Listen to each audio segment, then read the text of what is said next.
ప్రేమగల తండ్రి, కృపగల దేవ, జీవం గల నాయన, పరిశుద్ధుడైన మహాగొప్ప దేవ, మా జీవితాలలో మరొక నూతన వారమును అనుగ్రహించి ఇటు రీతిగా తండ్రి ఘనమైనటువంటి మీ సన్నిధిలో మేమందరము కూడుకొని విలువైనటువంటి మీ మాటల చేత మా జీవితాలను మేము నింపుకొని బలపడుటకు ఆశ కలిగి మీ వైపు చూస్తూ వస్తూ ఉన్నాం. ఏ మంచితనము, ఏ గొప్పతనము, ఏ నీతి ఏది కూడా మాలో లేదు, కానీ కేవలము మీ ప్రియకుమారుడు, మా ప్రభు ప్రియరక్షకుడు, నజరేయుడైన యేసుక్రీస్తు ప్రభువారు శిలువ సింహాసనముపై చిందించిన అమూల్యమైనటువంటి రక్తమును ఆశ్రయించి మాత్రమే మీ సన్నిధికి వస్తూ ఆయన యొక్క ఘనమైన నామములోనే మీ ఆత్మ సహాయమును అర్థిస్తూ మాకు వాక్యం మరింత గొప్పగా నేర్పించమని వేడుకొనుచు యేసుక్రీస్తు ప్రభువారి పవిత్ర నామములోని ప్రార్థన మనవులు మీకే సమర్పించి వేడుకొనుచున్నాము తండ్రి, ఆమేన్. ప్రభునందు ప్రియులారా, ఇంతవరకు దైవదాసులు పంచుకున్నట్టుగా మనము కొన్ని వారాలుగా, కొంతకాలంగా ఒక భయంకరమైనటువంటి బైబిల్ వ్యతిరేక బోధను ఖండిస్తూ కొన్ని వర్తమానములు సంఘము దృష్టికి తీసుకొని వస్తున్నాం.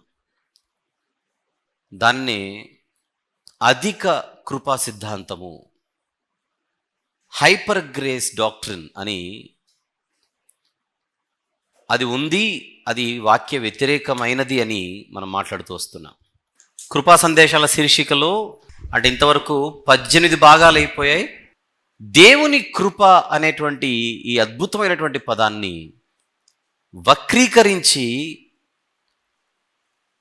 ప్రజలను అసత్యము వైపు ఆకర్షించే ప్రయత్నం అపవాది తన వారి ద్వారా ఈ లోకములో చాలా బలముగానే పనిచేస్తున్నాడు.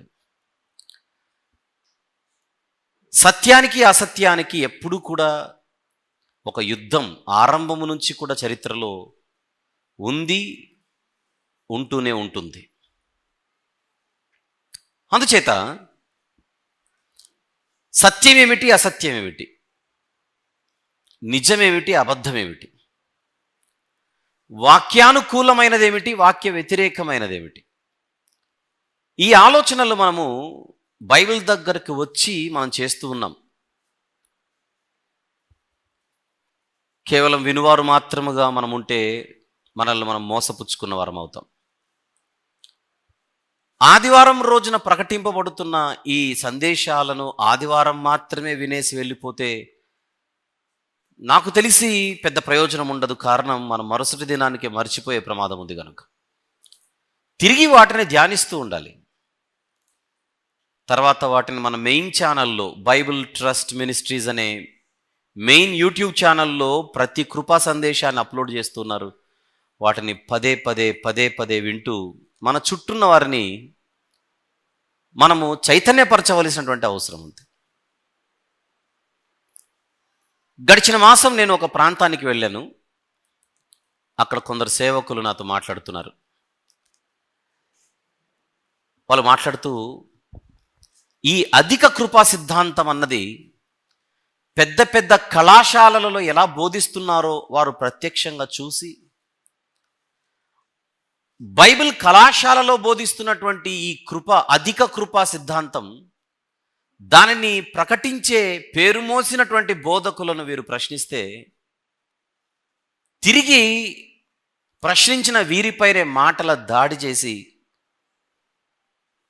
వీరిని బహిష్కరించే ఒక ప్రయత్నం వారు చేశారని వారు చెప్పి చాలా బాధపడ్డారు. నేను ముందు నుంచి చెప్పుకుంటూ వస్తున్నాను, ప్రపంచ స్థాయిలో పేరు మోసిన బోధకులు ఈ బోధను చేస్తూ ఉన్నారు. ఏదో ఇక్కడికి వచ్చి సమాచారం వినేసి వెళ్ళిపోతే సరిపోతుంది అనుకుంటే మన ద్వారా దేవునికి వచ్చే మహిమంటూ ఏముండదు. మన ద్వారా 10 మంది చైతన్యపరచబడాలి, అసత్యములో నుండి సత్యములోనికి వారు నడిపించబడాలి. పక్కవారికి మనం స్ఫూర్తిదాయకంగా ఉండాలి. పక్కవారిని మనము ఆలోచింపజేసే విధంగా ఉండాలి. అలాంటి స్థితిలో మనము లేకపోతే మనము విశ్వాస జీవితానికి లేదా మన విశ్వాస జీవితానికి పెద్దగా అర్థమేమీ లేదు అని నేను ఒకసారి మీకు గుర్తు చేసే ప్రయత్నం చేస్తున్నాను. ప్రత్యేకించి గత 2 వారాలుగా ఈ కృపా సిద్ధాంతాలలో ఒక సబ్ టైటిల్ ఇచ్చి ఒక అంశాన్ని మనం మాట్లాడుకుంటున్నాం. ఏమిటది? పరిశుద్ధులుగా ఉండుట మన బాధ్యత కాదా అన్నది ఈ ఉపంశం. అందులో ఇంతవరకు మనము 2 భాగాలు మాట్లాడుకున్నాం. ఈరోజు మనము 3వ భాగంలోనికి వెళ్తున్నాం. అదే మన అంశం. పరిశుద్ధులుగా ఉండుట మన బాధ్యత కాదా? Is it not our responsibility to be Holi అన్న అంశంలో ఈరోజు మనం మాట్లాడుకోబోతున్నది 3వ భాగం. ప్రారంభిద్దాం. పరిశుద్ధత అన్నది 3 దశలలో ఉంటుంది అని మనము గడిచిన 2 భాగాలలో మాట్లాడుకున్నాం. ఒకటి పొజిషనల్ స్టేట్, అంటే స్థానపరమైన పరిశుద్ధత. అపరాధముల చేతను పాపముల చేతను మనము చచ్చిన స్థితిలో ఉన్నప్పుడు సిలువను గూర్చిన వార్తను విని, అంటే క్రీస్తు సువార్తను విని దానిని మనము అంగీకరించి విశ్వసించి ప్రభు దగ్గరకు వచ్చి మన పాపాలను ఆయన సన్నిధిలో ఒప్పుకొని ఆయన కార్చిన రక్తములో మన జీవితాన్ని కడుక్కోవడం జరిగింది. సూచనగా బాప్తిస్మం పొంది అక్కడ మన జీవితం పరిశుద్ధపరచబడింది. అంతవరకు దేవుని చేత పాపులుగా పిలువబడిన మనము పరిశుద్ధుల జాబితాలోనికి వచ్చి పరిశుద్ధులుగా పిలువబడడం అనేది అక్కడే ప్రారంభమైంది. అందుకే పరిశుద్ధ గ్రంథంలో సంఘ పత్రికలు మనం చూసేటప్పుడు పరిశుద్ధపరచబడిన వారికి శుభమని చెప్పి వ్రాయున్నదని మనము పత్రికలలో ప్రారంభంలో మనం చూస్తూ ఉంటాం. పరిశుద్ధులకు పత్రికలు వ్రాయబడ్డాయి. అయితే పత్రికలు వ్రాయబడిందే పరిశుద్ధులకైతే మళ్ళీ మీరు పరిశుద్ధులు మాత్రమే కాదు పరిశుద్ధులుగా ఉండుటకు పిలువబడ్డారు అనే మాటను పౌలు గారు ఆత్మ ప్రేరేపితుడై చెప్పడం జరిగింది. ఆ వచనాన్ని ఒకసారి చూసుకొని మనం ముందుకెళ్దాం. కొరింథీయులకు వ్రాసిన మొదటి పత్రిక 1వ అధ్యాయం. కొరింథీయులకు వ్రాసిన మొదటి పత్రిక 1వ అధ్యాయం 2వ వచనమును ఒకసారి జ్ఞాపకం చేసుకుందాం. కొరింథీలో ఉన్న దేవుని సంఘమునకు అనగా క్రీస్తు యేసు నందు పరిశుద్ధ పరచబడిన వారై, ఎక్కడా? సిలువనొద్ద. క్రీస్తు యేసు నందు పరిశుద్ధ పరచబడిన వారై, నెక్స్ట్ పరిశుద్ధులుగా ఉండుటకు పిలువబడిన వారికి శుభమని చెప్పి వ్రాయునది. అది తర్వాత కింది మాట. ఆల్రెడీ మీరు పరిశుద్ధపరచబడ్డారు అని ఒక విషయం చెప్పి మీరు పరిశుద్ధులుగా ఉండడానికే పిలువబడ్డారని మరొక స్టేట్మెంట్ ఇస్తున్నాడు అక్కడ. పరిశుద్ధపరచబడడం అనేది మొదటి దశ అయితే పరిశుద్ధులుగా జీవించడం అనేది 2వ దశ అని మనం చూసాం. దానినే పురోగ దశ, పురోగ పరిశుద్ధత, ప్రగతిశీల పరిశుద్ధత, ప్రోగ్రెసివ్ హోలీనెస్ అని మనం మాట్లాడుకున్నాం. అలా ఎంతవరకు జరగాలి ఈ భూమి మీద? మన ఆయువు తీరేంత వరకు మనము పరిశుద్ధులుగా జీవిస్తూ పరిశుద్ధతలో ఎదుగుచూ మనం ప్రయాణం చేయాలి. రేపొద్దున ప్రభు అయిన యేసుక్రీస్తు వారు మళ్ళీ లోకానికి వచ్చినప్పుడు ఆయన మనల్ని పరలోకానికి చేర్చే ఆ సమయంలో సంపూర్ణ పరిశుద్ధత మనకు అనుగ్రహించబడి అది పర్ఫెక్ట్ హోలీనెస్గా మారిపోతుంది. ఆ 3 రకాల పరిశుద్ధతలనే మీకు చూపించాను. అయినా ఒకసారి మళ్ళీ చూపిస్తాడు. Show it. పరిశుద్ధత యొక్క 3 దశలు: స్థాన పరిశుద్ధత, పురోగ పరిశుద్ధత, పరిపూర్ణ పరిశుద్ధత. ఇంగ్లీష్లో positional holiness, progressive holiness, perfect holiness. చాలు. ఈరోజు ఇక్కడ ఎవరెవరైతే మారు మనసు పొంది పాపక్షమాపణ కొరకు సిలువ దగ్గరకు వచ్చి ఆ రక్తంలో జీవితాలు కడుక్కున్నారో, బ్యాప్టిజం పొంది, మనందరము కూడా స్థాన పరిశుద్ధతను పొందినవారం. కానీ ఆ పరిశుద్ధతను మనం పెంచుకుంటూ ముందుకెళ్ళాలి. ఈరోజు ఈ అధిక కృప సిద్ధాంతాన్ని బోధించేవారు ఏం చేస్తున్నారు? ఆల్రెడీ మనము సిలువ దగ్గరే సంపూర్ణులైపోయాము, మళ్ళీ ఇప్పుడు మనము పరిశుద్ధులుగా జీవించడానికి ప్రయత్నం కూడా చేయవలసిన అవసరం లేదు, కొత్తగా పరిశుద్ధత కోసం మనం పరితపించవలసినటువంటి అవసరం లేదు. అందుచేత బైబిల్ పట్టుకొని బోధించే బోధకులు ఎవరైనా సరే మనం పరిశుద్ధులుగా జీవించాలి, పాపము చేయకుండా బతకాలి అనేటువంటి పిలుపును ప్రత్యేకంగా ఇవ్వవలసినటువంటి అవసరం లేదు. అది వాక్య వ్యతిరేకమైనదని వీరు మనలాంటి వారిపై ఆరోపణలు చేస్తూ ఉంటారు ప్రపంచవ్యాప్తంగా. మీరు పరిశుద్ధంగా బతకాలనేటువంటి మాట వారి నోట మనం పెద్దగా వినం, ఈ అధిక కృపా సిద్ధాంతాన్ని బోధించేవారి నోట. పాపము చేయకుండా బ్రతకాలి అనేటువంటి ఒక ప్రయత్నం మనం ఖచ్చితంగా దేవుని ఆనుకొని చేయాలనేటువంటి ఆలోచన వారి ప్రసంగాలలో, వారి సందేశాలలో మనకుండవు.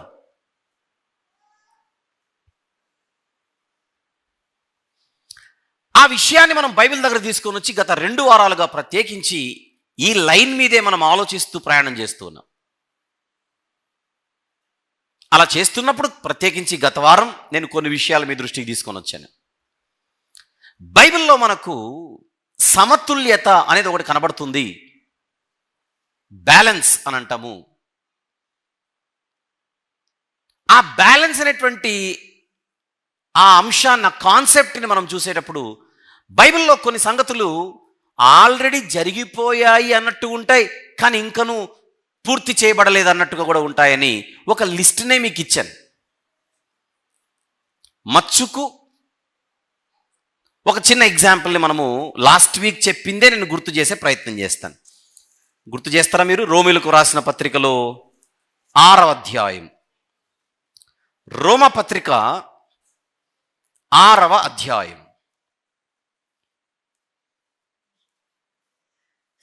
2వ వచనము ముందుగా చూద్దాం. రోమా పత్రిక 6వ అధ్యాయము 2వ వచనము. పాపము విషయమై మనము చనిపోయిన వారము అని ఉంది అక్కడ. పాపము విషయమై మనము చనిపోయిన వారము. దానికి ఎగ్జాంపుల్ కూడా చెప్పాను కదా. ఎవరైనా మనకు తెలిసిన వారు చనిపోతే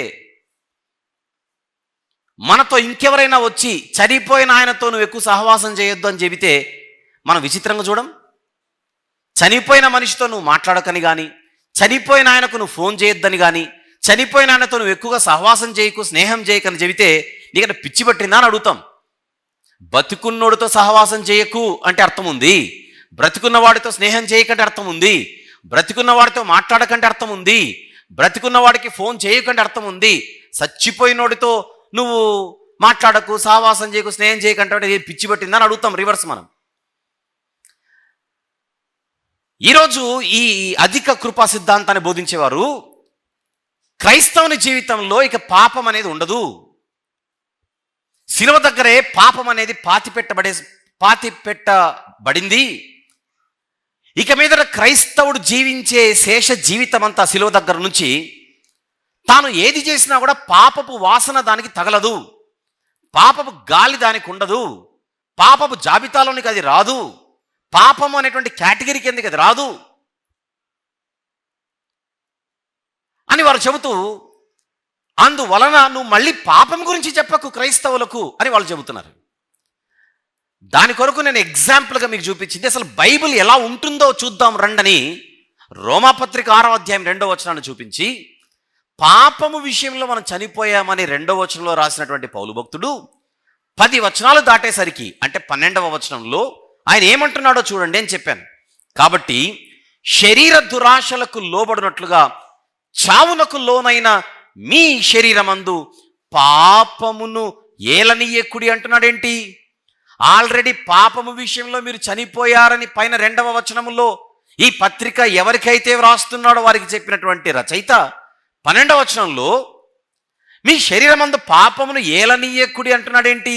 అంటే పాపము చావలేదా? పాపము పాతి పెట్టబడలేదా? అంటే సిలువ దగ్గర పాపాలు కడుగుకున్న తర్వాత కూడా ఈ క్రైస్తవ జీవితంలో మరలా పాపము మనలను ఏలే అవకాశం ఉంది కనుక మన జాగ్రత్తలో మనం ఉండాలనేటువంటి మాట బైబిల్లో కనబడుతోంది. అందుచేత బైబిల్లో ఈ రచనా విధానాన్ని మనము ఖచ్చితంగా గమనించాలి అని మీకు చూపించుకుంటూ వచ్చాను. అలాగే ఇంకొకటి కూడా చూపించాను. ఎఫెసీ పత్రికలో 1వ అధ్యాయం చాలా చూపించాను, కానీ set A, set B, set C అని మీకు కొన్ని సెట్స్ చూపించాను. పోయిన వారం ఎవరైనా మిస్ అయ్యింటే మీ అవగాహన కోసం ఇదంతా. ఎఫెసీయులకు వ్రాసిన పత్రిక 1వ అధ్యాయం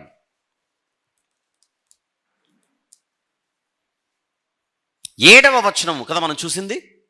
7వ వచనంలో ఏముందో చూద్దాం. దేవుని కృపా మహదైశ్వర్యమును బట్టి ఆ ప్రియుని యందు ఆయన రక్తము వలన, శిలువ దగ్గరే కదా రక్తం చిందింపబడింది, శిలువపై మాత్రమే కదా చిందింపబడింది. ఆయన రక్తము వలన మనకు విమోచనము, అనగా మన అపరాధములకు క్షమాపణ మనకు కలిగి ఉన్నది. విమోచనం అనే పదాన్ని చూడమని చెప్పాను గత వారం. విమోచనము శిలువ దగ్గర మనము పొందాము. ఆయన రక్తము వలన 7వ వచనంలో మనకు విమోచనము కలిగి ఉన్నది, విమోచనం వచ్చింది అన్నాడు పౌలు భక్తుడు. మరి అదే అధ్యాయంలో అదే విమోచనము గురించి కింద 14వ వచనంలో ఏమన్నాడో చూడండి ఒకసారని నేను మిమ్మల్ని కోరాను. 14వ వచనంలో ఏమన్నాడు? దేవుని మహిమకు కీర్తి కలుగుటకై ఆయన సంపాదించుకున్న ప్రజలకు విమోచనము కలుగు నిమిత్తము ఈ ఆత్మ మన స్వాస్థ్యమునకు సంచకరువుగా ఉన్నాడు. పైన 7వ వచనంలో విమోచనము కలిగినది అన్నాడు, కింద 14వ వచనంలో విమోచనము కలగబోతోంది అని అంటున్నాడు. అంటే ఇప్పుడు క్రైస్తవులకు విమోచనము వచ్చినట్టా, ఇంకా రావలసి ఉన్నట్టా? అంటే ఒక విమోచనం ఆల్రెడీ వచ్చింది, మరొక విమోచనం కోసం మనం ఎదురు చూస్తూ బ్రతకాలి. అది బ్యాలెన్స్. వచ్చిన విమోచనం ఏమిటి, రావాల్సిన విమోచనం ఏమిటి అని అడగాలి, ఆలోచించాలి బైబిల్ దగ్గరకు వచ్చి. 7వ వచనంలో విమోచనం వచ్చింది కనుక 14వ వచనంలో విమోచనం ఇంకా రావాలనే మాట తప్పు అని మనం అంటే మనకు బైబిల్ చదివే విధానం అర్థం కానట్టు. అలా నేను ఒక్కొక్క సెట్ని మీకు ఇచ్చుకుంటూ గత వారం పూర్తిగా నేను మాట్లాడడం జరిగింది. గడిచిన వారం set A, set B, set C అని ఒక్కొక్క సెట్లో ఈ రీతిగా రెండు ఒక జతలుగా కొన్ని పెయిర్స్గా మీకు వచనాలు చూపించి, ఆ వచనంలో ఒక విషయం గురించి ఒకలా ఉంటే అదే విషయం గురించి మరొక వచనంలో మరోలా ఉంది. ఈ రెండింటిని మనం అపార్థం చేసుకోకూడదు. ఆ రెండింటి మధ్య సమతుల్యత అనేది ఒకటి ఉంటుంది. దానిని మనము జాగ్రత్తగా అర్థం చేసుకొని ఆ రెండింటిని సమన్వయపరచి మనము వాక్యాన్ని అర్థం చేసుకోవాలని మీ ఆలోచనలలోనికి వీటన్నిటిని తీసుకొని వచ్చాను. గడిచిన వారం నేను ఏ సెట్స్ అయితే ఇచ్చానో, ఎన్ని సెట్స్ ఇచ్చాను? Set A, set B, set C, set D, set E, set F వరకు ఇచ్చాను. ఇంకొక సెట్ రాసుకోండి ప్రస్తుతానికి, సెట్ జి. అంటే గడిచిన వారము దానికి మీరు యాడ్ చేసుకోవచ్చు, ఇప్పుడు కూడా చేసుకోవచ్చు. రైటా? గలతీ పత్రిక తీద్దాం. గలతీయులకు వ్రాసిన పత్రిక 4వ అధ్యాయం. గలతీ పత్రిక 4వ అధ్యాయం 4-5 వచనములు ఒకసారి చూద్దాం. 4-5 వచనములు. అయితే కాలము పరిపూర్ణమైనప్పుడు దేవుడు తన కుమారుని పంపెను.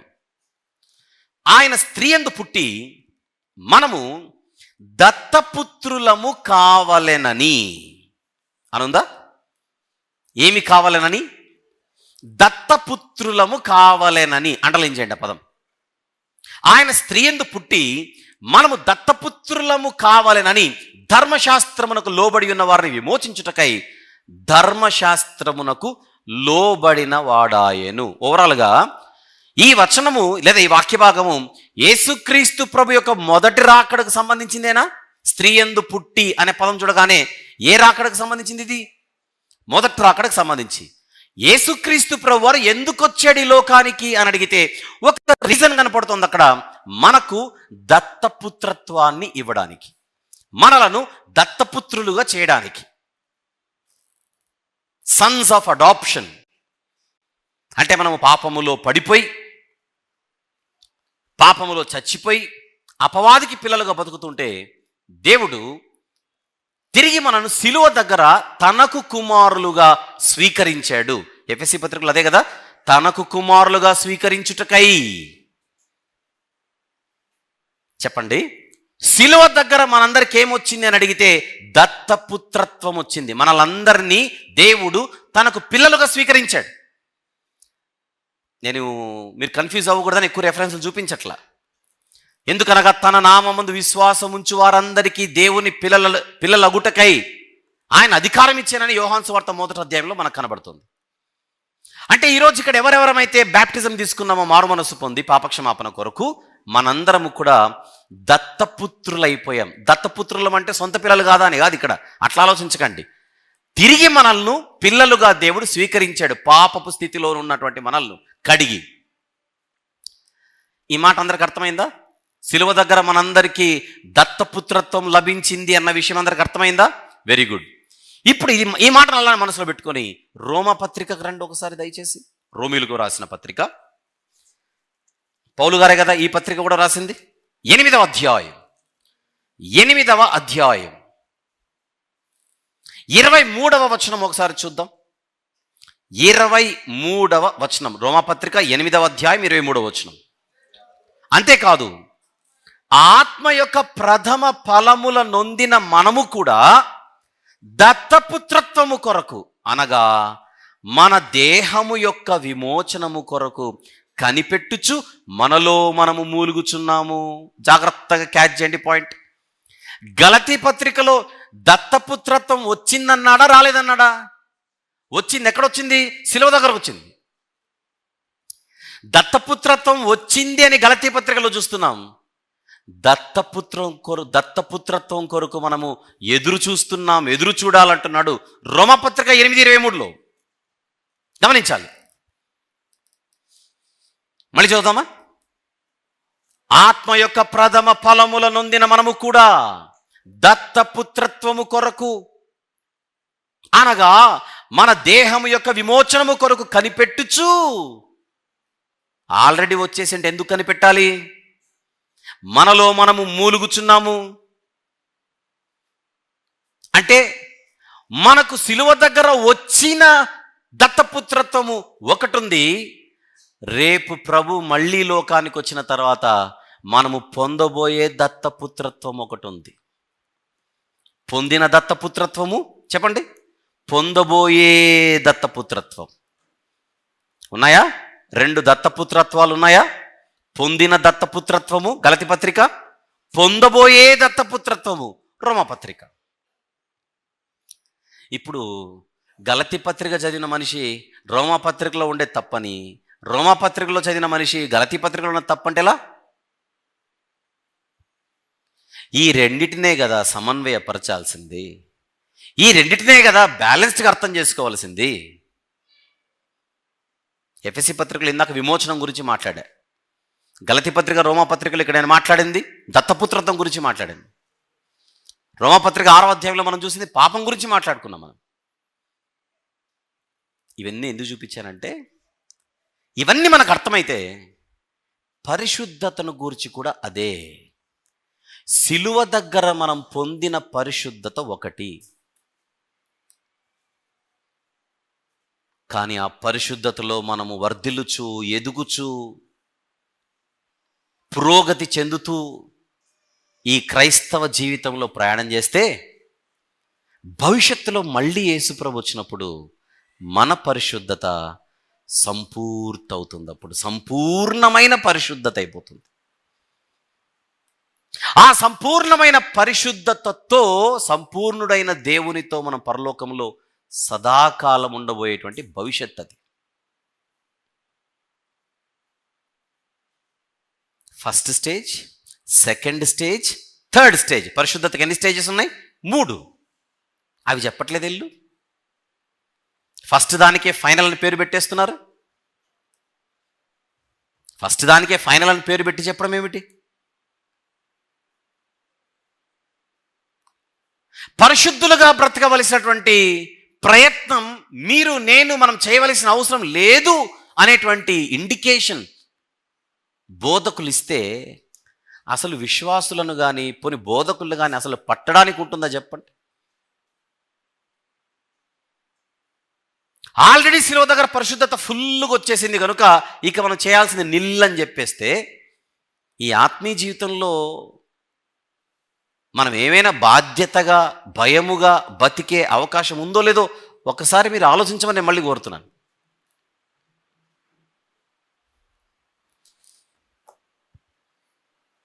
ఒక ఇంట్రెస్టింగ్ పాయింట్తో ఇక్కడి నుంచి మనం ప్రయాణం చేస్తూ ముందుకెళ్దాం. గడిచిన 2 వారాలకు సంబంధించినది మరికొంత అడిషనల్ ఇన్ఫర్మేషన్ ఇప్పటివరకు ఇచ్చాను. ఇప్పుడు ఒక ఆసక్తికరమైన ఒక పాయింట్తో ఇక్కడి నుంచి స్టార్ట్ చేసి మనం ప్రయాణం చేద్దాం. శిలువ దగ్గర ఎలాగో దత్తపుత్రత్వం అనే పాయింట్ వచ్చింది కనుక శిలువ దగ్గర మనందరము కూడా దేవుని పిల్లలమయ్యాం.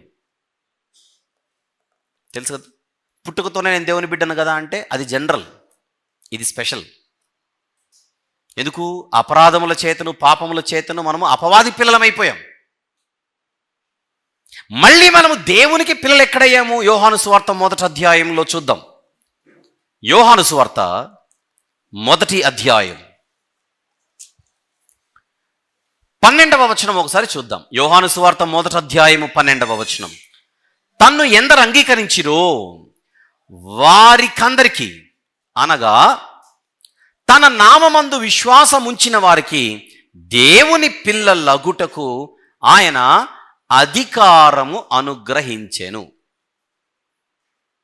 ఎస్, మనందరము కూడా క్రీస్తు యేసు ప్రభునందు విశ్వాసం ఉంచి శిలువ దగ్గర మనం దేవుని పిల్లలమైపోయాం.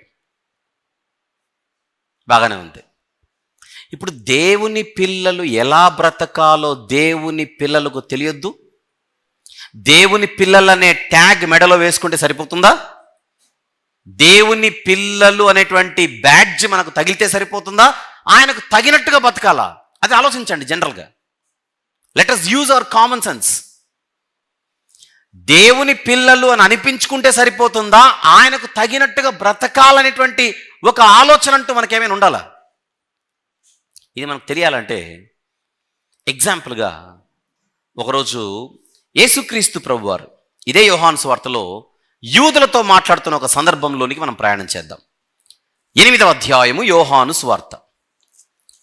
యోహాను సువార్త 8వ అధ్యాయం. ఆలోచిస్తూ మీరు వీటిని ఆలకించవలసిందిగా మనవి. యోహాను సువార్త 8వ అధ్యాయం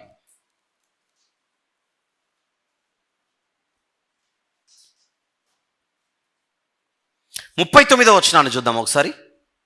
39వ వచనం.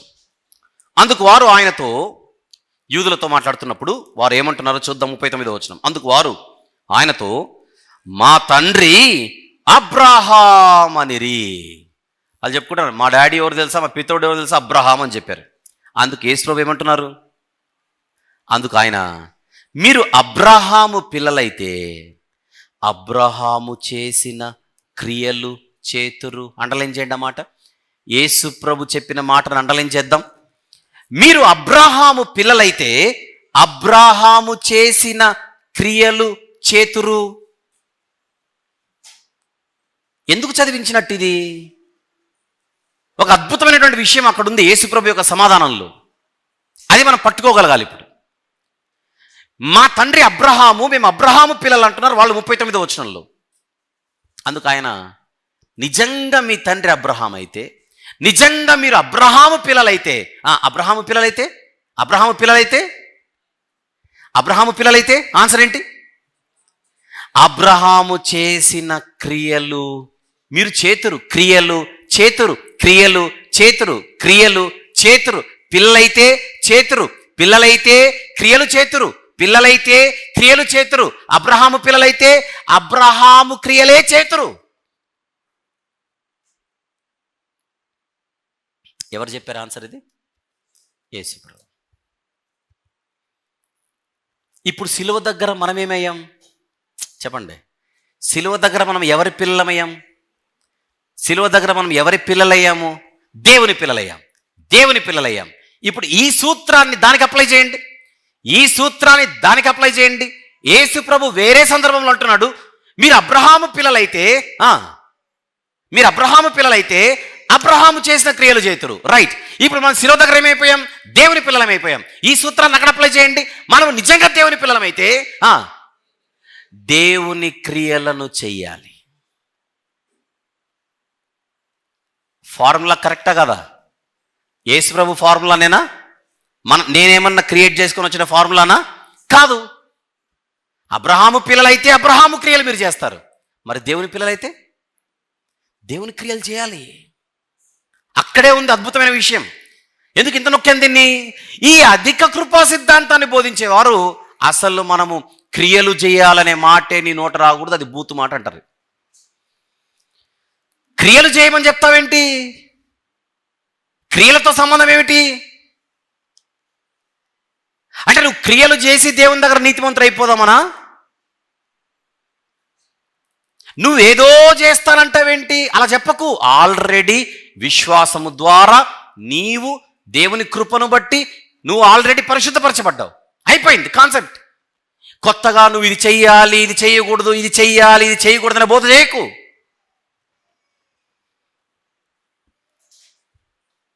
ఎవరు రాశారు ఈ సువార్త? యోహాను గారు రాశారు. అపోస్తలుడైన యోహాను గారు. ఆ యోహాను గారే కొన్ని పత్రికలు కూడా రాశాడు. ఒక పత్రికలోనికి వెళ్దాం ఒకసారి.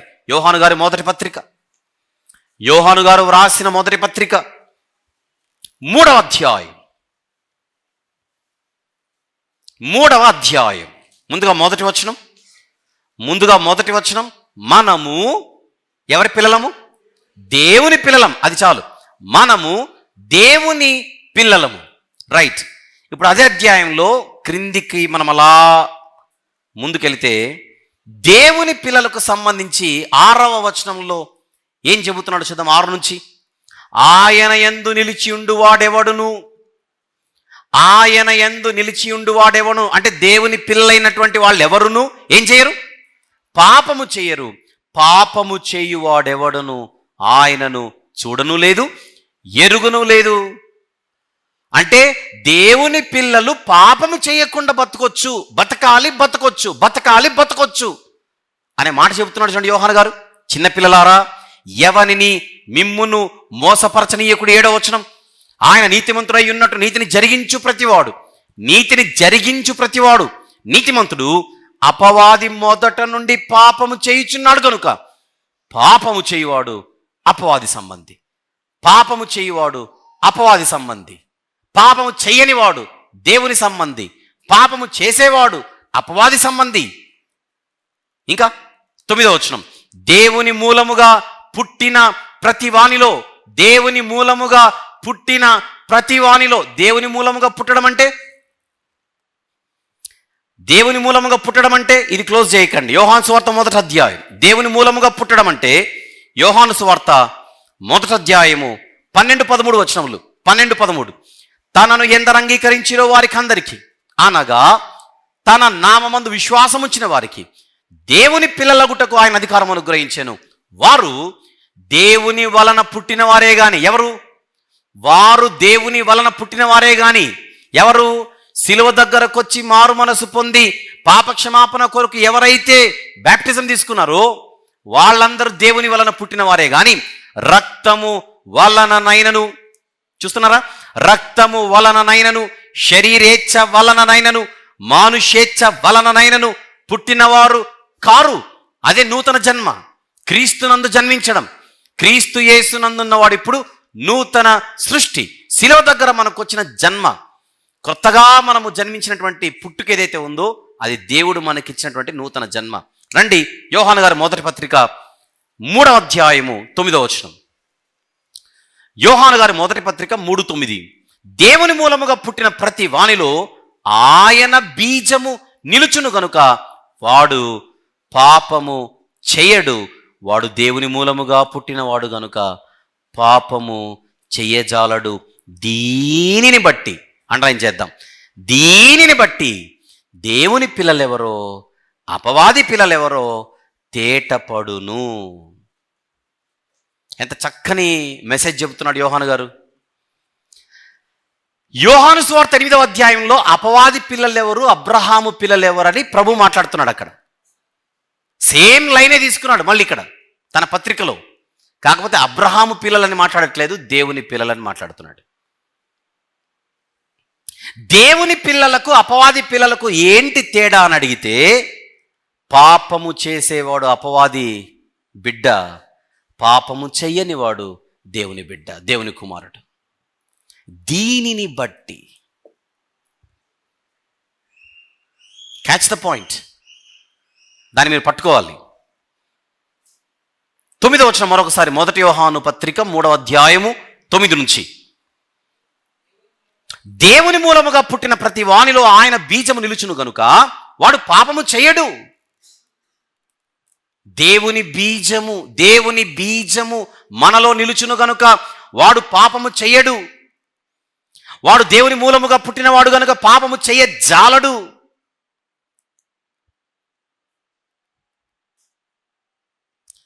ఈ వ్యక్తి నా కుమారుడు, ఈ వ్యక్తి నా కుమారుడు కాదని దేవుడు ఎలా సర్టిఫికెట్ ఇస్తాడని అడిగితే, ఈ భూమి మీద మనము జీవించే బ్రతుకును చూసి.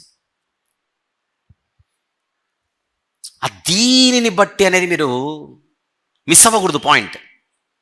దీనిని బట్టి దేవుని పిల్లలెవరో అపవాది పిల్లలెవరో తేటపడును.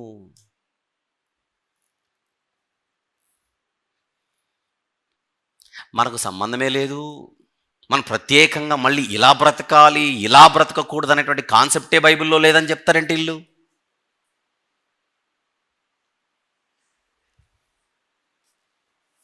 ఉందా? మన బాధ్యత ఉందా? సిలువ దగ్గర మన పరలోక యాత్ర ప్రారంభమైంది, ఆత్మీయ యాత్ర ప్రారంభమైంది. కానీ ఈ జీవితాన్ని మనం ఎలా ముందుకు తీసుకొని వెళ్ళాలి, ఎలా ఉండాలి, ఎలా ఉండకూడదని మన జాగ్రత్తలో మనము బ్రతకవలసిన అవసరం ఉందంటారా? ఈ మాటలను బట్టి లేదంటారా? మీరు ఒక్కసారి ఆలోచించమని చెప్తున్నా నేను. సరే, కాసేపు ఈ సబ్జెక్ట్ని అలా పక్కన పెట్టి మన గురించి ఆలోచిద్దామని పిలుపునిస్తున్నా. ఎందుకంటే మనందరము ఒక సంఘములో ఉంటూ ఒక కుటుంబంగా ప్రయాణం చేస్తున్నాం కనుక మన గురించి మనం ఆలోచిద్దాం. మనందరం కూడా దాదాపుగా ఇక్కడ మారుమనసు పొంది పాపక్షమాపణ కొరకు యేసుక్రీస్తు ప్రభు దగ్గరకు వచ్చి ఆయన రక్తంలో జీవితాలు కడుక్కున్న వారమే, సిలువ దగ్గరకు వచ్చిన వారమే, బాప్తిస్మం పొందిన వారమే, మన సంఘ జీవితాన్ని, క్రైస్తవ జీవితాన్ని, ఆత్మీయ జీవితాన్ని ప్రారంభించిన వారమే. ఒక మాట అడుగుతున్నా, పడిపోతున్నామా లేదా? చెప్పండి. తప్పిపోతున్నామా లేదా? పాపం చేస్తున్నామా లేదా? Very good. అవును అనేదే మన మనస్సాక్షి ఇస్తున్న సమాధానం అయితే, పాపము చేయువాడు ఎవరి కుమారుడు? అపవాది కుమారుడు.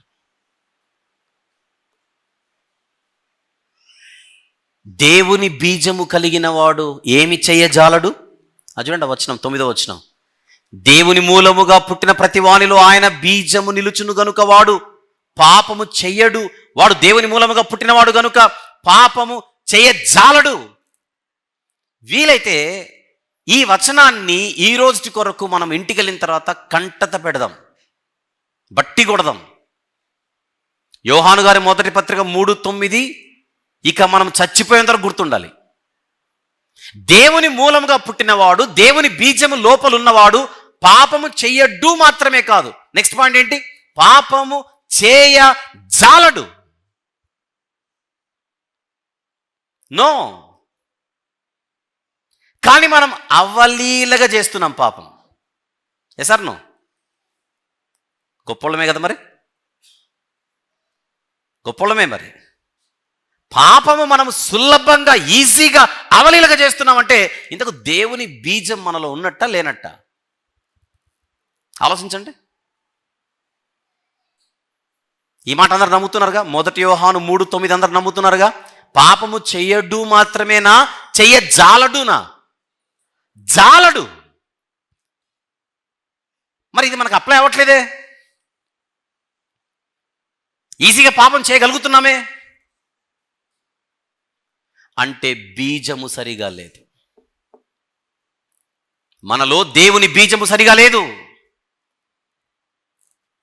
ఉంటే ఛాన్సే లేదంటున్నాడు ఇక్కడ, ఛాన్సే లేదు. అంటే భూమి మీద మనిషి అన్నవాడు పాపము చేయకుండా బ్రతికే అవకాశం ఉందంటే ఎస్. ఎలా? దేవుని బీజం ఉంటే. సీడ్. ఇంగ్లీష్లో చూపించే వచనాన్ని. దేవుని బీజము.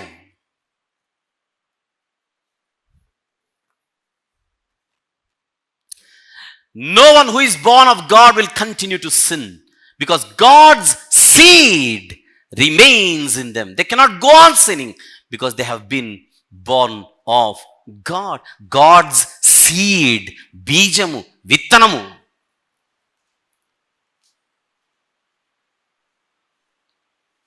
వాళ్ళు అలా చెబుతున్నారు, వీళ్ళు అలా చెబుతున్నారు, వాళ్ళ బోధన కాసేపు పక్కన పెడదాం. వాక్యాన్ని వాళ్ళు వక్రీకరిస్తున్నారు, వాక్యాన్ని తప్పుగా బోధిస్తున్నారు అనే మనం మాట్లాడుకుంటున్నటువంటి ముచ్చటను కాసేపు పక్కన పెడదాం. మన గురించి ఆలోచిద్దాం కాసేపు. మన మనసాక్షి చెబుతోంది మనం అనేక విషయాల్లో పడిపోతున్నామని. భయం లేకుండా, ఏ ఇబ్బంది లేకుండా, ఏ మాత్రము కూడా గుచ్చుకోకుండా మనం అవలీలుగా అనేకమైనటువంటి విషయాల్లో తప్పిపోయి, పడిపోయి, బలహీనులమైపోయి పాపాన్ని చేస్తున్నామంటే ఖచ్చితంగా ఈ వాక్యాన్ని బట్టి మనల్ని మనం పరిశీలించుకోవాల్సిన అవసరత ఈరోజు లేదా? ఒకసారి మీరు ఆలోచించండి అని అడుగుతున్నాను నేను. ప్రాబ్లం ఉంది, మనందరికీ సమస్య ఉంది. ఆ సమస్యను అసలు మనం పట్టించుకోవట్లా. ఆ సమస్య గురించి అసలు మనం ఆలోచించట్లేదు. మనకు సమస్య ఎవరు అంటే పక్కోడు. ఎదుటివాడితో మనకు సమస్య, పక్కవారితో మనకు సమస్య. ఆలోచిస్తే 24 గంటలు ఎదుటివాని గురించి ఆలోచిస్తున్నాం మనం. ఆ మనిషి సరిగా లేదు, ఈ మనిషి సరిగా లేడు, వాళ్ళు కరెక్ట్గా లేరు, వీళ్ళు కరెక్ట్గా లేరని అసలు మన బతుకే సరిగా లేదనేటువంటి ఆలోచన మనకు కాసంత కూడా ఆలోచన రావట్లేదు.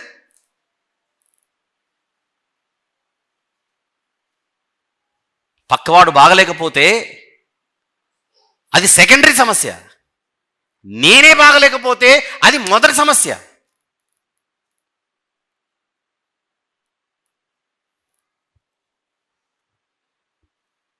ఆ వచనం దగ్గర మన బండి ఆగిపోయింది చూడండి ఒకసారి.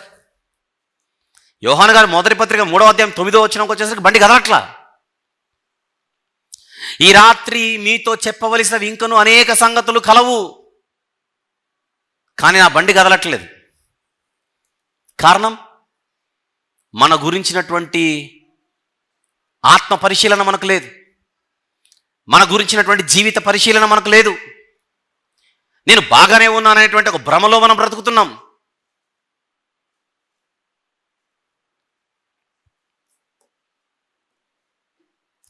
ఒక ప్రశ్న మనల్ని మనం వేసుకుందామని పిలుపునిస్తున్నాను. మనలో దేవుని బీజము బలంగా ఉందా? అది ప్రశ్న. దేవుని బీజం అంటే వాక్యం. దేవుని బీజం ఎక్కడి నుంచి వస్తుంది? దేవుని బీజం ఎక్కడి నుంచి వస్తుంది? ఇక్కడి నుంచే వస్తుంది, వాక్యంలో నుండి వస్తుంది. వాక్యమే సీడ్ అన్నాడు, విత్తనం. విత్తువా అని ఉపమానం ప్రభు చెప్పాడు. అందులో విత్తనం ఏమిటి? వాక్యమే. చూద్దాం ఒకసారి మార్కు సువార్త. అంటే విత్తనం అంటే ఏమిటో, బీజం అంటే ఏమిటో అని అనుకోకుండా మార్కు సువార్త 4వ అధ్యాయం 14వ వచనం ఒకసారి చూద్దాం. 14వ వచనం, మార్కు సువార్త 4వ అధ్యాయం 14వ వచనం. విత్తువాడు వాక్యము విత్తుచున్నాడు. ఎవరి వాక్యం అది? ఎవరి వాక్యం అది? దేవుని వాక్యము. విత్తువాడెవరు? సేవకుడు. ఆ విత్తువాడు విత్తునదే వాక్యమైతే అందులో త్రోవ ప్రక్కన ఉండేవారు కొంతమంది. వారెవరు ప్రభువా? త్రోవ ప్రక్క నుండి వారెవరు ప్రభువా అని అడిగితే 15వ వచనంలో, వాక్యము వారిలో విత్తబడును, కానీ వారు వినిన వెంటనే సాతాను వచ్చి వారిలో విత్తబడిన వాక్యం ఎత్తుకొని పోవును. ఇదొక గ్రూప్. అటువలే రాతి నేలను విత్తబడిన వారు ఎవరనగా వాక్యము విని సంతోషముగా అంగీకరించువారు, అయితే వారిలో వేరు లేనందున కొంతకాలము వారు నిలుతురు గాని వాక్యము నిమిత్తము శ్రమ అయినను హింస అయినను కలుగగానే వారు అభ్యంతరపడుదురు. ఇతరులు ముండ్ల పొదలలో విత్తబడిన వారు, వీరు వాక్యము విందురు కానీ ఐహిక విచారములను ధనమోసమును మరి ఇతరమైన అపేక్షలను లోపల చొచ్చి వాక్యమును అణచివేయుట వలన అది నిష్ఫలమగును. మంచి నేలను విత్తబడిన వారెవరనగా వాక్యము విని దానిని అంగీకరించి 30 60 100 ఫలించువారని చెప్పాను. ఆ చివరి కేటగిరీ ఒకటి ఉంది. మంచి నేలను పడినటువంటి వాళ్ళు ఎవరైతే ఉన్నారో వాళ్ళే పాపము చేయకుండా బ్రతకగలరు. వారు పాపము చెయ్యజాలరు. దేవుని సంబంధులు ఎవరు? దేవుని పిల్లలెవరు? బలముగా తమలో వాక్యపు విత్తనాన్ని నింపుకునేవారు. వాక్యమును బలముగా తమలో దేవుని బీజాన్ని, దేవుని విత్తనాన్ని నింపుకునేవారు. పొలం మాత్రం ఒకటే, విత్తువాడు ఒకటే, కానీ విత్తుతుంటే రకరకాల గ్రూపులు దేవుని ఎదుట కనబడుతున్నాయి. త్రోవ ప్రక్కనున్నవారు, రాతి నేలనున్నవారు, ముండ్ల పొదలలో ఉన్నవారు, మంచి నేలను పడినవారు. ఎక్కడున్నాం ఈరోజు? ఇంతకు మనం ప్రతి ఆదివారం వాక్యం విత్తబడుతోంది. ఇక్కడ మంచి నేలను పడుతున్నటువంటి హృదయాలు ఎన్ని? వినట్లేదా? మొదటి రోలో కూర్చున్న వారి దగ్గర నుంచి చివరనున్న వాళ్ళందరికీ వాక్యము సమానంగా ప్రకటించబడుతోంది. మనలో ఎంతమంది రాతి నేలన పడిన వారం ఉన్నామో, ఎంతమంది త్రోవ ప్రక్కనున్నామో, ఎంతమంది ముండ్ల పొదలలో ఉన్నామో, ఎంతమంది జీవితాల్లో మంచి నేలను ఈ వాక్యాలు విత్తబడుతున్నాయో దేవునికి తెలుసు, మనకు తెలుసు. కానీ వాక్యం అన్నది మన జీవితంలో లేకపోతే, వాక్యం అనేది మన బ్రతుకులో లేకపోతే, వాక్యం అనేది మన హృదయంలో లేకపోతే పాపాన్ని జయించలేమంటుంది బైబిల్. పాపాన్ని జయించలేకపోతే పాపం మనల్ని ఓడిస్తుంటుంది. పాపము చేసే ప్రతివాడు దేవుని సంబంధి కాదు, అపవాది సంబంధి, అపవాది కుమారుడని బైబిల్ ఘోషిస్తోంది. అప్పుడెప్పుడో నేను బ్యాప్టిజం తీసుకున్నాను, నేను కాకపోతే ఎవరు వెళ్తారు పరలోకానికి అనే ధీమా మనకు మాత్రం టన్నుల కొద్ది ఎక్కువ. ఇక వీళ్ళ గురించి మాట్లాడితే వీళ్ళకి ఇంకా డబుల్, వాళ్ళకు 10 రెట్లు ఎక్కువ. పరలోకం మన కాకపోతే ఎవరికి వస్తుందని.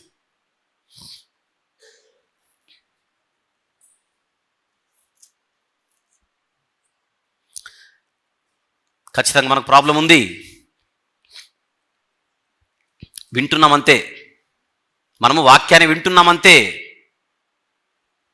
ఇంకా చెప్పనా, మనము వింటున్నామే కానీ విలువ అర్థం కావట్లా. ఇక్కడున్న మన స్థానిక సంఘానికి ఉండేటువంటి ఇంకొక పెద్ద సమస్య ఏంటంటే, విషయం వింటాం, ఆ వింటున్న వాక్యపు విలువ ఎంతవరకు అర్థమవుతుందో నాకు మాత్రం పెద్ద సందేహమే. రాత్రి ఒక ప్రశ్న అడిగాను, కొంతమంది సహోదరులను, సంఘాన్ని అడుగుతున్నాను.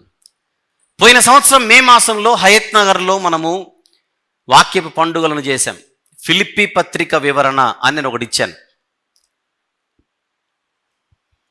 మీలో ఎంతమంది విన్నారో చేయెత్తండి నిజాయితీగా. ఫిలిప్పీ పత్రిక విన్నవాళ్ళు చేయెత్తండి. మీటింగ్కి వచ్చి విన్నవాళ్ళు. రైట్, చూశారు ఎంతమంది చేయెత్తారో. పోనీ మీటింగ్లలో మేము పనులలో ఉన్నాం కనుక బిజీగా ఉన్నాము, అందుకే వినలేకపోయాము. అది ధర్మబద్ధమైనటువంటి కారణమే. యూట్యూబ్లో నెల రోజులకే మళ్ళీ ఫిలిప్పీ పత్రిక మొత్తం అప్లోడ్ చేసేసాం. నెల రోజులకే ఫిలిప్పీ పత్రిక మొత్తం అప్లోడ్ చేశాం. ఇప్పుడు యూట్యూబ్లో ఉంది. యూట్యూబ్లో ఎక్కి దగ్గర 10 నెలలు అయిపోయింది. మే వస్తే, జూన్ వస్తే సంవత్సరం అయిపోతుంది. యూట్యూబ్లో మేము విన్నాము అన్న వాళ్ళు చేయెత్తండి.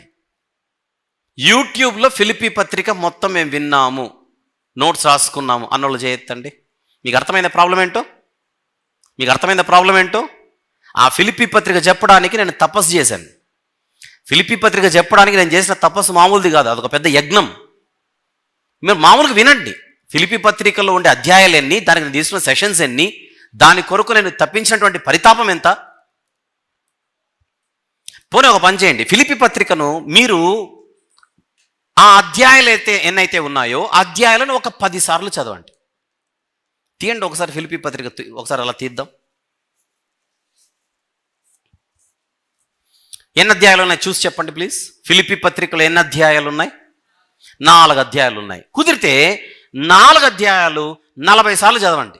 నెల రోజులు, పోనీ 2 నెలలు, ఒక నెల 2 నెలలు టైం పెట్టుకొని 4 అధ్యాయాలు 40 సార్లు చదవండి.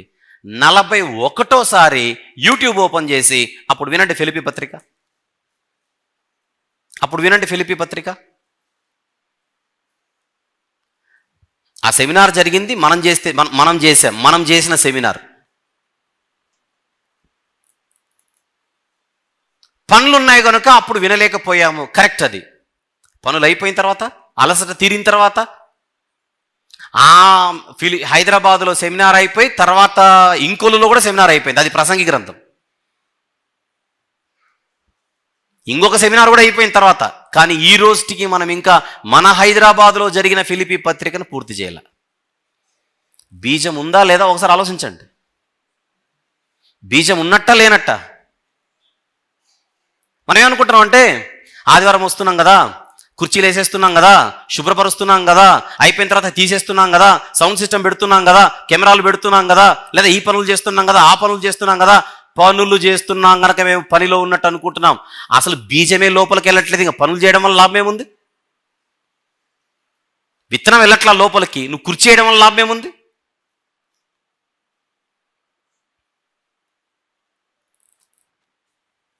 ఎవరెవరైతే ఈరోజు మన స్థానిక సంఘములో దేవుని వాక్యముతో హృదయాలను నింపుకునే ప్రక్రియలో లేరో, మనము చాలా ప్రమాదకరమైన పరిస్థితిలో ఉన్నామన్న సంగతి మీరు గుర్తించాలని చెబుతున్నా నేను. లాభమేముంది? నేను హైదరాబాద్ సెమినార్కి ఇంత కష్టపడ్డానంటారా? వెరీ గుడ్, దేవునికి స్తోత్రం. బీజం ఎక్కిందా? వాక్యం ఎక్కిందా? వాక్యం ఎక్కిందా? బైబిల్ పట్టుకొని చెబుతున్నాను. సెమినార్లో నా మైండ్ ఎలా ఉంటుందో చెబుతాను. నేను 24 అవర్స్ వాక్యం గురించే తిరుగుతుంటుంది మైండ్, వాక్యం గురించే తిరుగుతుంటుంది. ఎవరన్నా పక్కకు వచ్చి మీరు బాగున్నారన్నా ఇప్పుడు నాకు అవసరమా అనిపిస్తుంటుంది. ఇప్పుడు ఆ ప్రశ్న అవసరమా? ఈ టైంలో అవసరమా? మీటింగ్ అయిపోయిన తర్వాత అడగొచ్చు కానీ బాగున్నా లేదు చెప్తాను అన్న ఫీలింగ్ ఉంటుంది. అందుకే నా గురించి తెలిసిన వాళ్ళు నన్ను ఎక్కువ డిస్టర్బ్ చేయరు. వెరీ అర్జెన్సీ అంటేనే తప్పనిసరి పరిస్థితి అయితేనే చాలా పలకరిస్తుంటారు. ఎందుకు? నెక్స్ట్ వీళ్ళకి ఏం చూపించాలి, ఏం చెప్పాలి, ఆ ప్రిపరేషన్లో ఉంటాను. మైండ్ అంతా ఒక గ్రంథం వివరించాలంటే ఆలోచించండి ఒకసారి. ఒక గ్రంథాన్ని వివరించాలంటే లోపల ఎంత ఆపరేషన్ జరుగుతుంటుందో చెప్పేవాడికి మాత్రమే తెలుసు.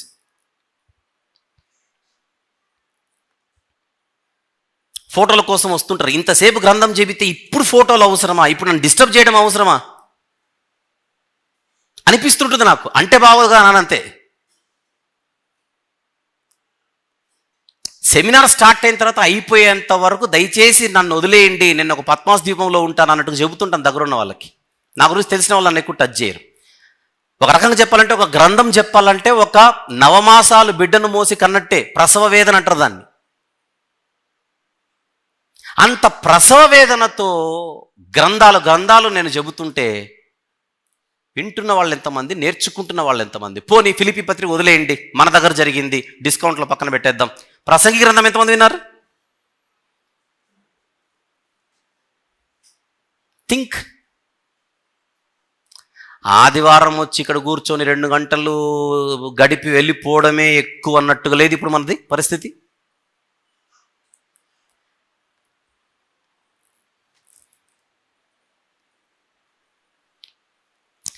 నేను రాత్రి 3 గంటల సేపు 10 నుంచి 1 గంట వరకు సంఘ ప్రార్థన జరిగింది. ఇదేమైనా కొత్త విషయమా? ప్రతి 3వ శనివారము సంఘ ప్రార్థన జరుగుతుందన్న సంగతి కొత్త విషయమా మన సంఘానికి? ఏమైనా పట్టి పట్టినట్టు వ్యవహారం ఏంటి అంటే, ఇప్పుడు మనం పాపముతో పోరాటం అనే పాయింట్ పక్కన పెట్టండి. అసలు పాపముతో బ్యాటింగ్ ఉంది, పాపముతో ఫైటింగ్ ఉంది, పాపముతో ఒక పోరాటం ఉందనే ఆలోచనే లేదే. ఎలా జయించాలి, ఎలా ఢీకొట్టాలి పాపాన్ని? ఈ ప్రోగ్రెసివ్ హోలీనెస్ని ఎలా మనం పట్టుకోవాలి? పరిశుద్ధతలో ఎదుగుట, పరిశుద్ధతలో పురోగతి చెందుట ఎలా సాధ్యమవుతుంది? అపోస్తలుల బోధ యందును, సహవాసమందును, రొట్టె విరుచుట యందును, ప్రార్థన యందును ఎడతెగక ఉంటే కదా ఈ ప్రోగ్రెసివ్ హోలీనెస్ అనేది సాధ్యమయ్యేది. ప్రార్థన మనకు అవసరం లేదు, ప్రార్థన అంటే సీరియస్నెస్ లేదు, వాక్యం అంటే సీరియస్నెస్ లేదు. అసలు ఏం ఉద్ధరిస్తున్నామో ఒక్కసారి మీరు ఆలోచించమని నేను అడుగుతున్నాను. చూపించి 3 ఒకసారి మళ్ళీ. Positional holiness, progressive holiness. ఈ 2 వస్తే కదా పర్ఫెక్ట్ హోలీనెస్ అనేది సంతరించుకునేది. తెలుగు స్థాన పరిశుద్ధత, పురోగ పరిశుద్ధత, పరిపూర్ణ పరిశుద్ధత. స్థాన పరిశుద్ధత వస్తే కదా పురోగ పరిశుద్ధత గురించి ఆలోచించేది. పురోగ పరిశుద్ధత అనేది ఒకటి ఉంటే కదా రేపు పొద్దున పరిపూర్ణ పరిశుద్ధత అనేది వచ్చేది. అసలు ఇదేది లేదే. జంట నగరాలు పెద్దవి కనుక, స్త్రీలు ప్రయాణం చేయడం కష్టం కనుక రాత్రిపూట వారిని ఇబ్బంది పెట్టకూడదని ఇక్కడ నేను సోదరి మండలి ఏమనట్లా, నేను సోదరులను సూటిగా అడుగుతున్నా, మీరెందుకు ఒక 3 గంటల సేపు ప్రార్థనలో గడపడానికి మీరెందుకు సిద్ధంగా ఎందుకు రాలేకపోతున్నారని అడుగుతున్నాను సూటిగా. నెలలో ఒక్కరోజు రాత్రి 10 నుంచి 1 గంట ఆల్రెడీ ఆ ప్రార్థనలో గడిపిన వారు వాళ్ళ సాక్ష్యాలు చెప్తున్నారు కదా, అనుభవాలు చెప్తున్నారు కదా, మాకు టైం తెలియట్లేదు, టైమే తెలియలేదు, నిద్రే రాలేదు, మేము ఎంతో బలపడ్డాము.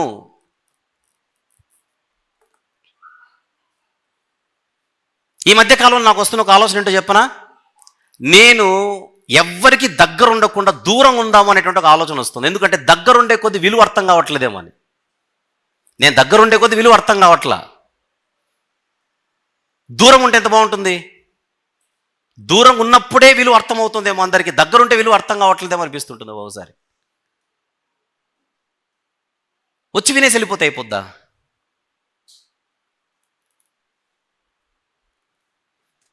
నేను సూటిగా అడుగుతుంది, రాగలిగిన వారు ఎందుకు రాలేదని నేను నేరుగా అడుగుతున్నాను. రాగలిగి మీరు ఎందుకు రాలేకపోతున్నారు?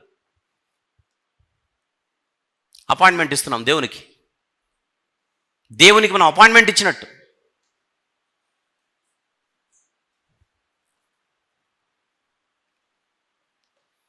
కొన్ని చోట్ల కొన్ని మీటింగ్లు క్యాన్సిల్ అయిపోతుంటాయి, కొన్ని చోట్ల కొన్ని సెమినార్లు క్యాన్సిల్ అయిపోతుంటాయి రకరకాల కారణాలను బట్టి. క్యాన్సిల్ అవుతున్నందుకు వాళ్ళు ఎంత బాధపడుతుంటారో, క్యాన్సిల్ అవుతున్నందుకు ఎంత బాధపడుతుంటారో.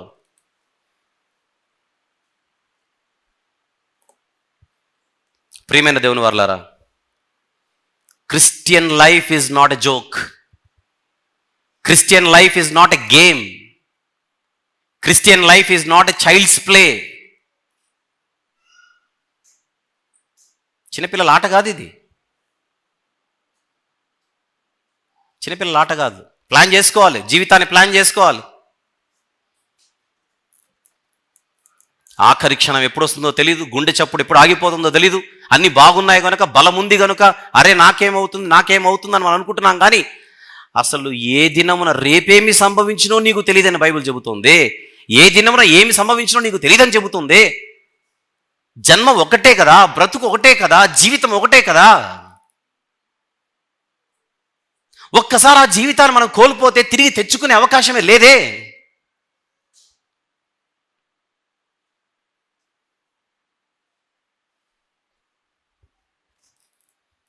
ఎప్పుడో ఫిలిప్పీ పత్రిక పక్కన పెట్టండి, ఎప్పుడో ప్రసంగి గ్రంథం పక్కన పెట్టండి, అవి కొన్ని నెలల కింద జరిగింది. ఇప్పుడు మాట్లాడుతున్న కృపా సిద్ధాంతాలపై మనకున్న గ్రిప్ ఎంత? చుట్టూ సమస్య ఉంది కదా, భయంకరమైనటువంటి తప్పుడు బోధలు ఈరోజు పెట్టరేగిపోతున్నాయి కదా.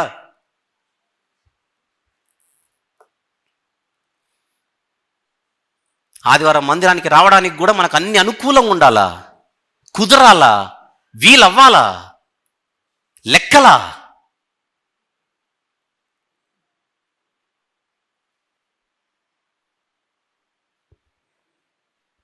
ఎందుకు ఆరాధనకు రాలేదంటే ఎవరు అన్నారట ఈ మధ్య, ఇంట్రెస్ట్ లేక రాలేదట.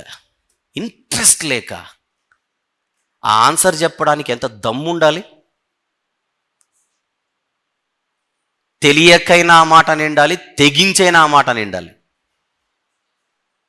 తెలియకైనా నిండాలి, తెగించైనా నిండాలి. ఇంట్రెస్ట్ లేదా? ఎంత మాటది! ఎంత ఈజీగా తీసుకుంటున్నాం, ఎంత ఈజీగా తీసుకుంటున్నాం. ఒకటి గుర్తుపెట్టుకుందాం, మన ఎవ్వరి మీద ఆధారపడినోడు కాదు దేవుడు. మనకు దేవుడు సరిగా అర్థమయ్యాడని నేను అనుకోవట్లా. మనం వస్తేనే దేవునికి ఏదో అవుతుంది, మనం రాకపోతే దేవునికి ఏదో, నాకు వచ్చే నష్టం ఏం లేదు, నష్టం అంటూ వస్తే దేవునికి వస్తుంది అనుకుంటున్నామేమో. దేవుడు ఎవ్వడిపై ఆధారపడిన వాడు కాదు. మనం ఎవరం లేకున్నా ఆయన మహిమ ఆయనకే ఉంటుంది, ఆయన గొప్పతనం ఆయనకే ఉంటుంది, ఆయనే.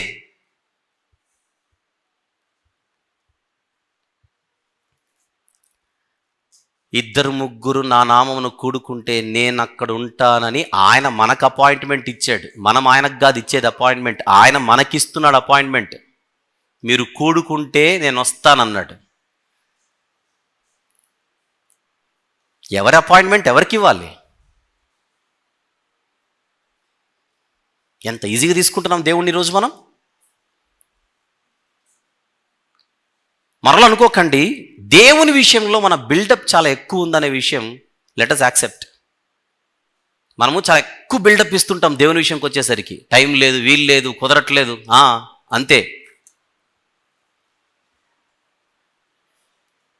ఈ వారం వస్తే వచ్చే వారం రాం, ఆ వారం వస్తే ఇంకొక వారం రాం. ఎంత నిర్లక్ష్యం!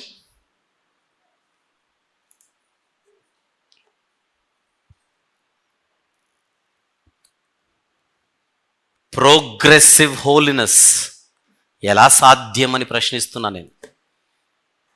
పురోగ పరిశుద్ధత ఎలా సాధ్యం? పరిశుద్ధతలో ఎదుగుట ఎలా సాధ్యం?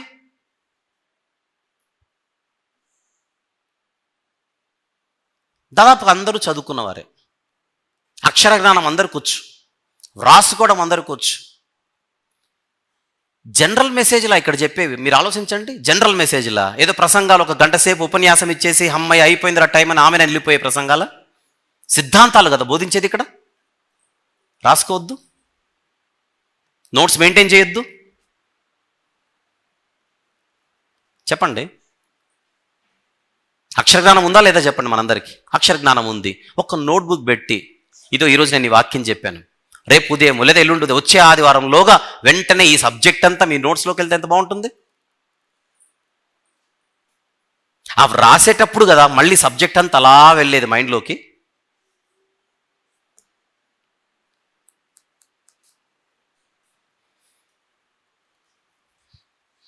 Busy busy busy busy busy. We're least bothered, we're very much least bothered.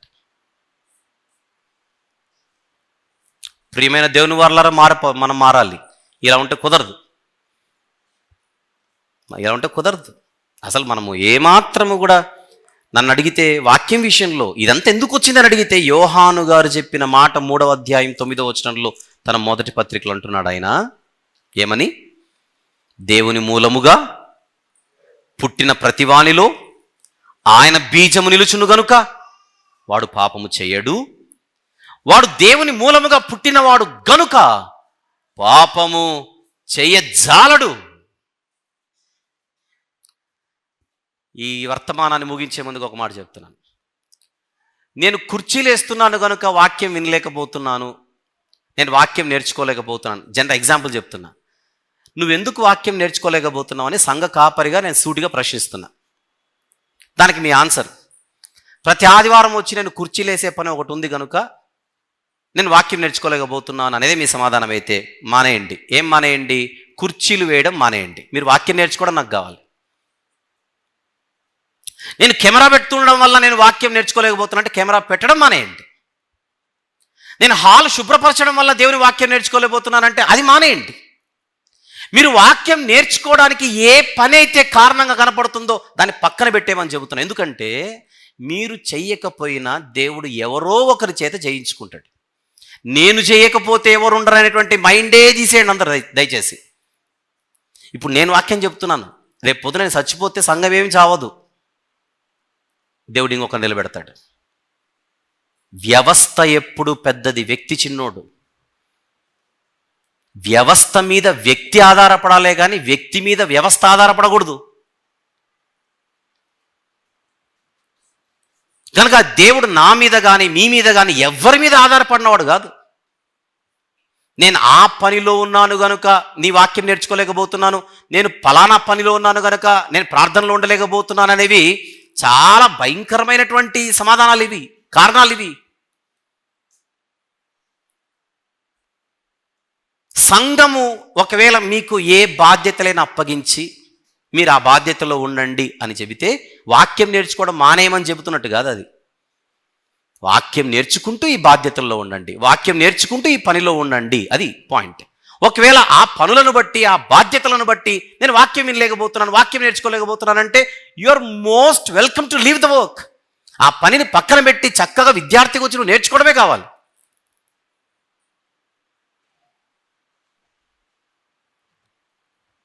ఎందుకు? వాక్యమే గనుక లోపల లేకపోతే ఇంకా ఏమి చేసినా వ్యర్థం, ఏమి చేసినా వ్యర్థం, దానికి లేదు అర్థం.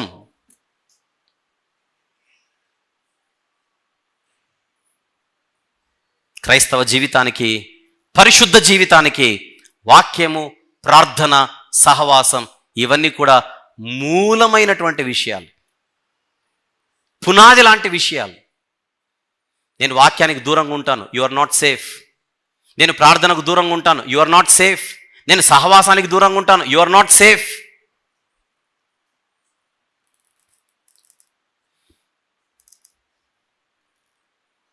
కొంతమంది ప్రభు బల్ల ఇస్తుంటే వెళ్ళిపోతారు సీరియస్గా. ఎందుకు ఇస్తున్నట్టు ప్రభు బల్ల? అసలు దానికి గంభీరత ఏమిటి? వాక్యం అయిపోగానే వెళ్ళిపోవడం ఏంటి? కొంతమంది అంటే బస్సులు ఏమన్నా ప్రాబ్లం ఉంటే నేను వాళ్ళ గురించి మాట్లాడట్లా. ప్రభు బల్ల పరిచర్యకు, ఆ కార్యక్రమానికి మనం ఇస్తున్నటువంటి ఆ విలువ ఏమిటి? అవసరం లేదా? నేను వాక్యం చెప్పి ఆమె అనగానే వెళ్ళిపోతారు కొంతమంది. మళ్ళీ నెక్స్ట్ వచ్చేదేంటి? అపోస్తలుల బోధ ఎందును గుర్తు చేసుకుందాం, మళ్ళీ సహవాసం అందును, రొట్టె విరుచుట ఎందును, ప్రార్థన ఎందును.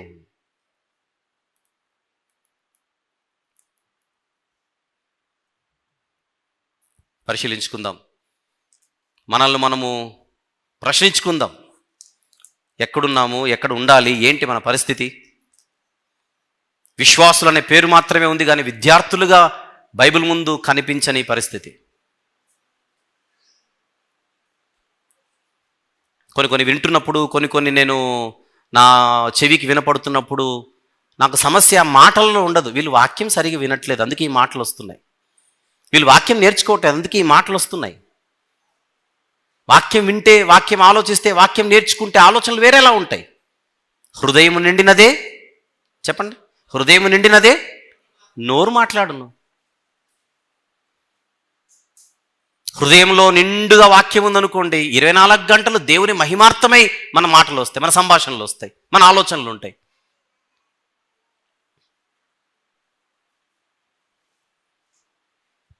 బైబిల్ చదువుతాం, చదువుకున్న వాళ్ళమే చిన్నప్పటి నుంచి. ఆ బైబిల్ చదివేటప్పుడు ఎన్ని తడబాట్లో, ఎన్ని ఒత్తులు తప్పులో నేను బాధపడుతుంటాను నిజంగా. నిన్నగాక మొన్న బైబిల్ తీసుకున్న వాళ్ళు కాదు కదా, ఎప్పటి నుంచో బైబిల్ పట్టుకున్న వాళ్ళు తడబడకుండా బైబిల్ చదవలేకపోతున్నారే. మెతుకు పట్టుకుంటే సరిపోదు, మ్యాటర్ ఏందో తెలియడానికి. అంటే ఇంట్లో లౌడ్ బైబిల్ రీడింగ్ అలవాట్లేదు. నాకు తెలుగు ప్రాబ్లం అనుకోండి, తెలుగు గట్టిగా చదవాలి. ఆలోచించండి, మన చేతిలో దేవుడిచ్చినటువంటి గ్రంథాన్ని చూస్తూ కూడా ఆ ఒత్తులు పోకుండా, పొల్లులు పోకుండా ప్రశాంతంగా చదివే పరిస్థితి కూడా చదువుకున్న వారు కూడా లేకపోవడం అనేది ఎంత దౌర్భాగ్యమైన పరిస్థితి. ఇలా ఆలోచించుకుంటూ పోతే కుప్పలు కుప్పలు కనపడతాయి మనలోని బలహీనతలు, మనం సరి చేసుకోవాల్సినవి, మెరుగుపడవలసినవి. ఆలోచించమని కోరుతూ ఈ 3వ భాగాన్ని ముగిస్తున్నాను. వచ్చే వారం 4వ భాగం, సేమ్ అంశం, 4వ భాగం.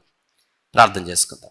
ప్రేమగల తండ్రి, కృపగల దేవ, జీవం గల నాయన, పరిశుద్ధుడైన మహా గొప్ప దేవ, ఈ రాత్రి మీరు ఇచ్చిన ఈ మాటలన్నిటిని బట్టి స్తుతులు చెల్లిస్తూ, బాధ్యతగా బ్రతకవలసిన మీ పిల్లలైనటువంటి మేము ఆ బాధ్యతలు ఏంటో తెలియకుండా ఎంతో నిర్లక్ష్యంగా బ్రతుకుతున్నటువంటి పరిస్థితుల్లో మీరు ఇచ్చినటువంటి మాటలను బట్టి స్తుతులు చెల్లిస్తూ, ఔషధ మూలికలుగా ఈ మాటలన్నీ పనిచేయనట్లుగా సహాయం చేయమని, మీ ప్రియకుమారుడు మా కొరకు విరిచిన దేహం, కార్చిన రక్తానికి సాదృశ్యంగా ఆయన బల్ల మీద నుంచి రాబోతున్నటువంటి రొట్టెలోను పానీయములోను చేయి వేస్తుండగా మమ్మల్ని బలపరచమని, మెరుగైనటువంటి పరిస్థితిలో మేము మీ ఎదుట కనబడినట్లుగా కృప చూపమని యేసు ప్రభు వారి పరిశుద్ధమైన నామములోని ప్రార్థనా మనవులు మీకే సమర్పించి వేడుకొనుచు పొందుకొనుచున్నాము తండ్రి. ఆమేన్. ప్రభునందు ప్రియులారా, ఇంతవరకు 18 భాగాలు అయిపోయాయి. ఇప్పుడు ఈరోజు మనం మాట్లాడుకుంది 19వ భాగం.